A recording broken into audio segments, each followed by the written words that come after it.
अरे लगता है तुझे अभी तक समझ में नहीं आया है कि यह खेत अब मेरा है। तुम यहाँ से चले जाओ, जाओ यहाँ से। हरिया चुपचाप वहां से चला जाता है।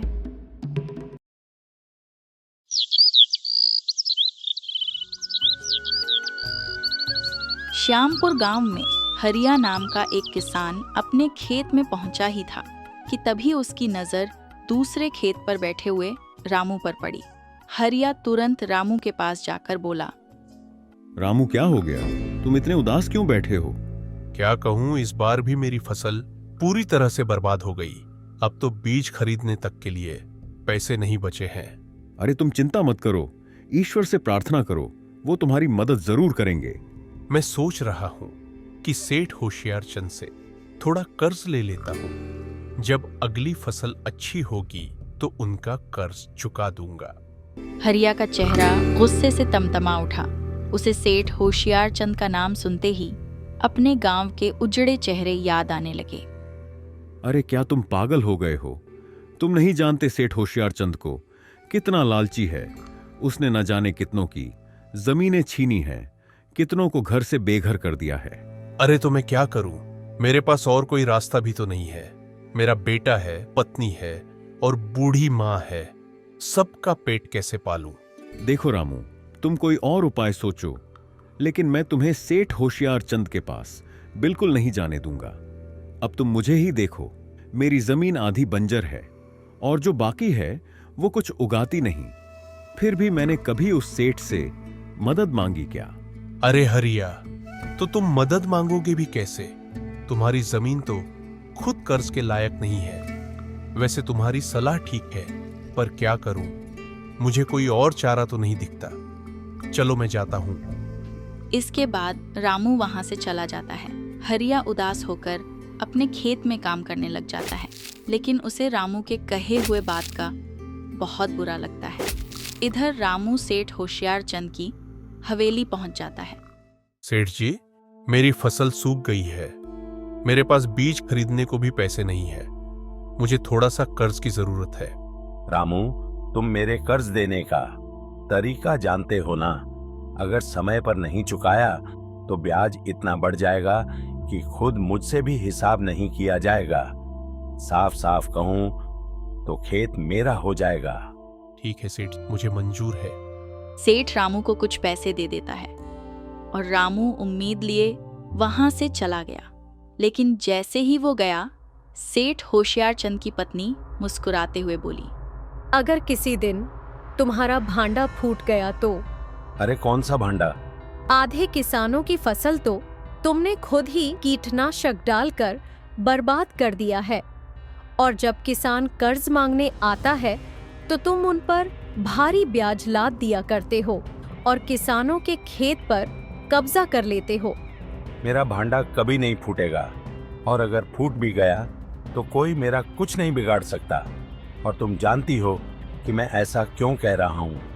सेठ की आंखों में एक रहस्यमय चमक थी और उसकी पत्नी की आंखों में लालच की एक विकृत रोशनी। इधर हरिया जब घर लौटा तो उसके मन में रामू को लेकर चिंता की लहरें थीं। उसके घर के आंगन में उसकी पत्नी आशा बैठी हुई थी। हरिया अपनी पत्नी आशा को सारी घटना बताते हुए चिंतित स्वर में बोला, आशा ना जाने यह गांव वालों को हो क्या गया है। मैंने रामू को बहुत समझाने की कोशिश की, लेकिन वो तो बस एक ही रट लगाए बैठा था। मुझे सेठ जी से कर्ज लेना है, अभी तक जाकर ले लिया होगा। देखना आशा, उसका खेत भी अब उसके हाथ से चला जाएगा। ना जाने इस लालची सेठ का अंत कब होगा, कब गांव वालों को इससे मुक्ति मिलेगी। और फिर खाना खाकर दोनों सो गए। अगले दिन जब हरिया की आंख खुली तो वह अपने घर में सेठ होशियार चंद और उसकी पत्नी को देखकर चौंक गया। अरे सेठ जी, आप इस गरीब के घर में, ये तो कोई चमत्कार लग रहा है। देखो हरिया, मुझे तुमसे एक बहुत जरूरी काम है। सेठ जी, अब आप जैसे अमीरों को भला हम जैसे गरीबों से क्या ही काम हो सकता है। सुनो, तुम अच्छी तरह से जानते हो कि गांव की ज्यादातर जमीन अब एक तरह से मेरे नाम हो चुकी है। सिर्फ रामू की जमीन बची थी और उसने भी मुझसे कर्ज ले लिया है। हाँ, मैंने उसे समझाया था कि आपसे कर्ज ना ले, लेकिन उसने वही गलती दोहराई। हाँ, मुझे सब मालूम है और मैं यह भी जानता हूँ कि तुम गांव के सबसे चतुर आदमी हो। आप घुमा फिरा कर बात मत कीजिए सेठ जी, सीधे मुद्दे पर आइए। हाँ, तो मुद्दे की बात यही है कि अब सिर्फ तुम्हारी जमीन बची है जिसे अब तक हम नहीं ले पाए हैं। हमें पता है कि तुम कभी हमसे कर्ज नहीं लोगे, इसलिए कब्जा भी नहीं कर पाएंगे और इसलिए हम तुम्हारी जमीन साक्षात खरीदना चाहते हैं। हरिया यह सुनकर अचंभित रह गया। आप बहुत अच्छे से जानते हैं सेठ जी कि मेरा खेत आधा बंजर है, उसमें मैं कितना पसीना बहाकर फसल उगाता हूं, यह तो बस मैं ही जानता हूं। गांव के सभी किसान तो अचंभे में रहते हैं कि मैं बंजर जमीन पर फसल कैसे उगा लेता हूं। अब आप ये बताइए, उस जमीन का क्या करेंगे? कोई भी किसान उसमें हल नहीं चला पाएगा। अरे, तुम्हें इस बात से कोई मतलब नहीं होनी चाहिए कि मैं उसमें हल कैसे चलाऊंगा। मैं तुम्हें मुंह मांगे कीमत देने को तैयार हूं। अब बोलो। मुंह मांगी कीमत एक बंजर जमीन की? आखिर ऐसा क्या है उस जमीन में? अरे भाई, तुम आम खाओ, कुटलियों में मत उलझो। इतना सुनकर हरिया गहरी सोच में डूब जाता है। थोड़ी देर बाद हरिया बोला, देखिए सेठ जी, मैं एक किसान हूं और मैं अपनी जमीन मुंह मांगे कीमत पर नहीं बेचूंगा, क्योंकि यह जमीन मेरे पूर्वजों की निशानी है। इतना सुनकर सेठ की पत्नी धीरे से सेठ के कान में बोली, मैंने आपसे कहा था ना, ये होशियार किसान है, ये कभी नहीं मानेगा। इधर हरिया की पत्नी आशा हरिया के कान में धीमी आवाज में कहती है, तुम जानते हो, सेठ होशियार चंद का पूरे गांव में दबदबा है। अगर उसने खेत पर कब्जा कर लिया तो हम चाहकर भी कुछ नहीं कर सकते। इसीलिए जो रकम सेठ दे रहा है उसे ले लो। वैसे भी तुम्हारा खेत तो आधा बंजर है। आशा, तुम सही कह रही हो, लेकिन चलो ठीक है। हरिया का मन नहीं मान रहा था, लेकिन आशा के शब्दों ने उसे सोचने पर मजबूर कर दिया। ठीक है सेठ जी, मैं तैयार हूं। हाँ, ये हुई ना बात। चलो फिर, तुम्हारे पिता का कर्जा माफ कर दिया और आज से तुम्हारा खेत भी मेरा हो गया। मेरे पिता का कर्ज? ये क्या कह रहे हैं आप? अरे देखो, मैं समझाता हूँ। तुम्हारे पिता ने कई साल पहले हमसे कर्ज लिया था, उसे चुकाने से पहले ही वह मर गए। अब हमें तुम्हारी जमीन की जरूरत है और इसलिए हम कर्ज को ब्याज सहित माफ करते हैं। तो अब से तुम्हारा खेत हमारा हो गया। हरिया की आंखों में हैरानी थी। सेठ होशियार चंद और उसकी पत्नी दोनों हंसते हुए वहां से चले गए। हरिया अपनी पत्नी की ओर देखकर बोला, अरे ये तो सरासर लूट है, अन्याय है। अब क्या होगा? हे भगवान, मैंने सोचा था कि सेठ कुछ मदद करेगा। मैं चुप नहीं रह सकता आशा, मैं मुखिया से इस मामले पर चर्चा करूंगा। कुछ देर बाद हरिया मुखिया के पास चला जाता है और उसे सारी घटना बताते हुए कहता है, मुखिया जी, अब मुझे आपकी मदद चाहिए। सेठ होशियार चंद ने मेरे खेत पर जबरन कब्जा कर लिया है। अब भला इसमें मैं क्या कर सकता हूँ? होशियार चंद का दबदबा दिन रात बढ़ता जा रहा है। अब यह गांव गरीब है, सब डरते हैं, तो करें क्या? तो फिर मुझे क्या करना चाहिए? अरे आप कहाँ जा रहे हैं? कुछ तो कहिए। मुखिया जी सुनिए। मुखिया हरिया की बात का जवाब दिए बगैर वहां से चला गया। हरिया की आंखों में निराशा थी। इसके बाद हरिया आंखों में निराशा लिए हुए अपने घर चला जाता है। घर पर उसकी पत्नी आशा गहरी सोच में डूबते हुए हरिया से बोली, एक बात मुझे अब तक समझ में नहीं आई। आखिर सेठ होशियार चंद ने तुम्हारा खेत क्यों लिया? वो खेत उसके काम का नहीं था और कोई भी किसान उस पर हल भी नहीं चला सकता। हाँ आशा, वैसे तो तुम्हारी बातों में सच्चाई है। कुछ तो ऐसा है जिसे हम देख नहीं पा रहे हैं। हरिया का दिमाग तेजी से काम करने लगा। वो समझ गया कि कोई ना कोई तो रहस्य जरूर छुपा हुआ है। अगले दिन हरिया अपने खेत की ओर जाता है। लेकिन सामने का दृश्य देखकर वो बुरी तरह से चौंक जाता है। सेठ होशियार चंद और उसकी पत्नी उसके खेत में खड़े थे। वो दोनों हरिया के खेत को घूरे जा रहे थे। बड़ी विचित्र बात है, आखिर ये दोनों पति पत्नी कड़ी धूप में मेरे खेत में क्या कर रहे हैं? तभी सेठ होशियार चंद की नजर हरिया पर पड़ती है और वो गुस्से से हरिया को बोलता है, अरे लगता है तुझे अभी तक समझ में नहीं आया है कि यह खेत अब मेरा है। तुम यहाँ से चले जाओ, जाओ यहाँ से। हरिया चुपचाप वहां से चला जाता है और जंगल की ओर मुड़ जाता है। इसके बाद वो जंगल में एक घने वृक्ष के नीचे बैठकर गहरी सोच में डूब जाता है। तभी उसके कानों में एक साधु की आवाज सुनाई दी। तुम्हें पता नहीं है क्या कि जंगल में साधारण मनुष्यों का आना मना है? क्षमा कीजिए साधु महाराज, लगता है कि मैं गलती से यहाँ आ गया हूँ। तुम तो बहुत चिंतित दिखाई दे रहे हो। मनुष्य चिंता में ही वहां पहुंच जाता है जहां पर वह कभी जाने की सोच भी नहीं सकता। हरिया साधु को सारी घटना बताने लगता है। और इस तरह से साधु महाराज सेठ होशियार चंद ने मेरी भी जमीन पर कब्जा कर लिया। गांव में मेरा मदद करने वाला कोई नहीं है। भगवान उसकी मदद करता है जो स्वयं अपनी मदद करना चाहता है। मेरी बात गौर से सुनो। सेठ होशियार चंद पर नजर रखो। तुम जल्द ही एक सच तक पहुंच जाओगे। मैं आपकी बात का मतलब नहीं समझा साधु महाराज। सब समझ जाओगे बच्चा। बस सेठ होशियार चंद पर नजर रखो। वो बड़ा ही रहस्यमयी व्यक्ति है। तुम्हारी सारी मुसीबतें दूर हो जाएंगी। इतना कहकर साधु वहां से चले जाते हैं। हरिया अपने मन में कई सवाल लिए हुए अपने घर चला जाता है और सारी घटना अपनी पत्नी को बताता है। अगर साधु महाराज ने कहा है तो कुछ सोचकर ही कहा होगा। और वैसे भी तुम जिस जंगल के हिस्से में गलती से पहुंच गए थे, वहां पर मैंने सुना है कि साधु संत तपस्या करते हैं। हाँ, तुम बिल्कुल सही कह रही हो। आशा मैं आज रात से ही सेठ होशियार चंद पर नजर रखूंगा। रात की निस्तब्धता में हरिया अकेला हवेली की ओर बढ़ता जा रहा था। उसके मन में सवालों की आंधी थी। कुछ तो ऐसा था जो दिख नहीं रहा था लेकिन घट रहा था।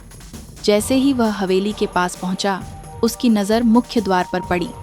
वहां सेठ होशियार चंद अपनी पत्नी के साथ लालटेन लिए निकलते हुए दिखाई देता है। वो दोनों धीमी आवाज में बातें करते हुए बाहर जा रहे थे। गांव वाले सब सो चुके हैं। अब हमें हरिया के खेत की ओर चलना चाहिए। आराम से धीरे धीरे चलो। सही कहा। जब हम दोनों खेत में खड़े थे तभी वह हरिया आ गया था। अच्छा हुआ तुमने उसे भगा दिया, वरना वह 10 तरह के सवाल करता। हरिया ने सांस रोक ली और दबे पांव उनकी बातें सुनता रहा। तभी अचानक उसका ध्यान एक विचित्र बात की ओर गया। हवेली का मुख्य द्वार हमेशा एक चौकीदार की निगरानी में रहता था, लेकिन आज वहां कोई नहीं था। ना कोई सेवक, ना कोई आहट। हवेली भीतर से पूरी तरह सुनी लग रही थी और सेठ इतनी जल्दी में था कि हवेली का दरवाजा बंद करना तक भूल गया था। इतनी बड़ी हवेली और अंदर ऐसा सन्नाटा, यह तो कोई संयोग नहीं हो सकता। हरिया दबे पांव हवेली के भीतर घुस जाता है। हर कदम पर फर्श की लकड़ी करकरा रही थी, जैसे हवेली खुद उसकी मौजूदगी दर्ज कर रही हो। तभी उसके कानों में एक लड़के की आवाज सुनाई देती है। ओह बचाओ, कोई है क्या? बचाओ, ये आवाज तो किसी कैदी की पीड़ा की है। हरिया उस आवाज की दिशा को पहचानता है और आगे बढ़ जाता है। वहां एक कमरा था जिसकी कुंडी बाहर से लगी हुई थी। आवाज उसी कमरे से आ रही थी। उसने बिना शोर किए कुंडी खोली और भीतर झांका। कमरे में एक 14 वर्षीय बालक कुर्सी से बंधा था और उसके मुंह में कपड़ा ठूंसा हुआ था। हे भगवान, ये कौन है? हरिया ने फुर्ती से आगे बढ़कर उसके मुंह से कपड़ा हटाया और रस्सियां खोली। लड़का बुरी तरह थका हुआ और डरा हुआ था, लेकिन उसकी आंखों में राजसी तेज था। कौन हो तुम? और तुम्हें यहाँ बांधकर क्यों रखा गया है? मेरा नाम आदित्य है। मैं राजकुमार आदित्य हूँ, राजा विक्रम का पुत्र। हरिया का चेहरा सफेद पड़ गया, जैसे किसी भूले इतिहास का पन्ना अचानक सामने आ गया हो। क्या राजकुमार, लेकिन आप यहाँ कैसे? 4 साल पहले मेरा अपहरण हुआ था। जब मुझे होश आया तो मैं इस जगह पर बंधा हुआ था और मेरे सामने एक मोटा आदमी खड़ा था जो मुझसे एक रहस्य जानना चाहता था। रहस्य? कौन सा रहस्य? राजकुमार आदित्य सारी घटना बताते हुए बोला। इस गांव में एक खेत है जिसके नीचे सोने का पत्थर दबा हुआ है। ऐसा पत्थर जो किसी भी वस्तु को छुए तो उसे सोने में बदल देती है। वो उस आदमी को किसी तरह से इस रहस्य का पता चल गया और 4 साल से वो मुझसे वही पूछ रहा है, लेकिन मैंने कभी कुछ नहीं बताया क्योंकि मैं जानता था कि जैसे ही मैं सच्चाई बताऊंगा वो मुझे मार देगा। हरिया गहरी सोच में डूब जाता है। उसके चेहरे पर चिंता और आश्चर्य दोनों एक साथ उभर आती है। अच्छा, तो सेठ होशियार चंद ने कल इसीलिए मेरे खेत पर कब्जा कर लिया, और वो भी वो खेत जो बंजर है। हाँ, परसों ही उसने मुझे बहुत मारा था। मैं दर्द से करकरा रहा था और तब मैंने केवल इतना ही कहा कि पत्थर उस खेत में दबी है जो आधा बंजर है और आधा हरा भरा। मैंने पूरी सच्चाई नहीं बताई क्योंकि मेरी एक ही उम्मीद थी कि शायद कोई मुझे ढूंढ ले। हरिया की आंखें फैल गईं। अब सब कुछ स्पष्ट हो चुका था। इसीलिए उसने मेरे खेत को चुना। लेकिन वो खेत इतना बड़ा है, सेठ को पता कैसे चलेगा कि पत्थर कहाँ है? मैं जानता हूँ कि पत्थर कहाँ है, लेकिन मैं तुम्हें नहीं बताऊंगा। क्यों? क्या भरोसा कि तुम भी सेठ की तरह निकलो, पत्थर के लिए मुझे भी धोखा दे दो। क्या पता तुम सेठ के ही आदमी हो। हरिया के चेहरे पर हल्की मुस्कान आई और आदित्य की आंखों में देखकर बोला, मुझसे डरने की जरूरत नहीं है। मैं तुम्हारी मदद करूंगा, लेकिन तुम किसी को मत बताना कि मैं यहाँ पे आया था। आज रात ही मैं तुम्हारे पिता राजा विक्रम से मिलने जाऊंगा और मैं उन्हें सब कुछ बताऊंगा, ठीक है? आदित्य ने पहली बार हल्का सा सिर हिलाया। हरिया ने फिर से उसे उसी स्थिति में बांधा ताकि किसी को शक ना हो। फिर कुंडी लगाकर बाहर निकल गया। हवेली अभी वैसी ही शांत थी, लेकिन हरिया जान चुका था कि यह सन्नाटा असली नहीं था। यह किसी बड़े षड्यंत्र की नींव थी। इसके बाद हरिया सीधे राजमहल चला जाता है। वहां द्वार पर खड़ा एक सैनिक उसका रास्ता रोककर खड़ा हो जाता है। अरे रुको, कहाँ जा रहे हो? रात के समय कोई भी महल में प्रवेश नहीं कर सकता। अरे भाई, मुझे महाराज से मिलना अत्यंत आवश्यक है। मैं उनके 4 वर्ष पूर्व लापता हुए पुत्र के विषय में जानता हूँ, जाकर कहो। सैनिक चौंक गया। उसने बिना विलंब किए हरिया को राजकक्ष तक ले जाता है, जहाँ राजा विक्रम सिंह रानी सौम्या के साथ विराजमान थे। कौन है यह युवक और तुम इसे मेरे कक्ष में क्यों ले आए? महाराज, यह व्यक्ति कहता है कि इसे राजकुमार आदित्य के बारे में जानकारी है। क्या तुम्हें वास्तव में पता है मेरा पुत्र कहाँ है? क्या तुम सच बोल रहे हो? यदि हाँ, तो मैं तुम्हें ऐसा इनाम दूंगा जिसकी तुम कल्पना भी नहीं कर सकते। महाराज, मैं सच कह रहा हूं, लेकिन मैं यह सब इनाम के लिए नहीं कर रहा। एक पुत्र वर्षों से अपने माता पिता के प्रेम से वंचित रहा है, एक कैदी के रूप में बंद है। मैं केवल यह इंसानियत के कारण कर रहा हूं। हरिया ने उन्हें सारी घटना विस्तार से बता दी। सुनकर रानी की आंखें भर आईं और राजा की मुट्ठियां कस गईं। सैनिकों, चलो, सेठ होशियार चंद की हवेली में चलना है अभी। कुछ ही समय बाद राजा, रानी, हरिया और सैनिक सेठ होशियार चंद की हवेली के बाहर थे। सेठ अपनी पत्नी के साथ हरिया के खेत से आया। जब उसने राजा को अपने द्वार पर देखा तो उसके पैरों तले जमीन खिसक गई। सेठ, इतनी रात गए, कहाँ से लौट रहे हो? सेठ होशियार चंद घबराया हुआ था। इतना बोलकर राजा विक्रम सिंह सैनिक से बोला, सुनो, हरिया के साथ भीतर जाओ और राजकुमार को बाहर लेकर आओ। कुछ ही पलों में हरिया राजकुमार आदित्य के साथ बाहर आ गया। राजकुमार दौड़कर अपने पिता से लिपट गया और रोते हुए सारी व्यथा सुना दी। राजा का क्रोध अब चरम सीमा पर था। सेठ होशियार चंद, तुमने मेरे पुत्र का अपहरण किया। अब तुम्हारी सजा होगी मृत्यु। मैं तुम्हें अभी समाप्त कर दूंगा। रुकिए महाराज, क्षमा कीजिएगा। एक प्रश्न अभी भी अनुत्तरित है। राजकुमार ने मुझे बताया कि वह एक ऐसे रहस्य को जानता था जिसे केवल आप, रानी और मंत्री जानते थे, और मंत्री तो मर चुका है, तो यह रहस्य सेठ होशियार चंद को कैसे पता चला? राजा स्तब्ध रह गए। उन्होंने सेठ की ओर घूरते हुए देखा और कहा, उत्तर दो, तुम्हें कैसे पता चला? महाराज, मुझे क्षमा कर दीजिए। मंत्री सूर्य सिंह मेरा मित्र था। उसी ने बताया था कि राजकुमार एक सोने के पत्थर के रहस्य को जानता है। उसने योजना बनाई कि मैं राजकुमार का अपहरण कर लूंगा। वो स्वयं तलवार का झूठा वार करके नदी में कूद गया। उसे तैरना आता था। इसके बाद सभी लोग मान लिए कि वह मर गया, जबकि हम दोनों उस पत्थर को प्राप्त करके सबसे शक्तिशाली आदमी बन जाएंगे। यही योजना थी। क्या तुम जानते हो कि सूर्य सिंह अब कहाँ है? वो मेरी हवेली के गुप्त कक्ष में रहता है। बहुत गहरी नींद में सोता है। अभी भी सो रहा होगा। सैनिक, जाओ, उसे भी पकड़कर बाहर ले आओ। कुछ ही देर में सूर्य सिंह को लाया गया। मंत्री सूर्य सिंह, तुमने हमारे साथ विश्वासघात किया। महाराज, मुझे क्षमा करे। मैं लालच में अंधा हो गया था। तुमने तो मुझसे विश्वासघात किया। तुम्हारी सजा तो निश्चित है। राजा ने सूर्य सिंह, सेठ और उसकी पत्नी को बंदी बनाकर कारागार भेज दिया।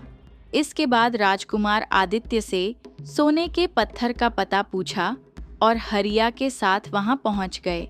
पिताजी, यही वो स्थान है जहाँ पत्थर छुपा है। हरिया मिट्टी हटाता है, जिसके बाद एक चमकती हुई पत्थर निकल आती है। अब यह पत्थर तुम्हारा है। तुमने मेरे पुत्र की जान बचाई। यह पत्थर तुम्हारी ईमानदारी और साहस के सामने कुछ भी नहीं है। मुझे पूरा विश्वास है तुम इसका उपयोग न सिर्फ अपने गरीबी दूर करने के लिए करोगे, बल्कि लोगों की सहायता के लिए भी करोगे। सही कहा ना मैंने? अवश्य महाराज।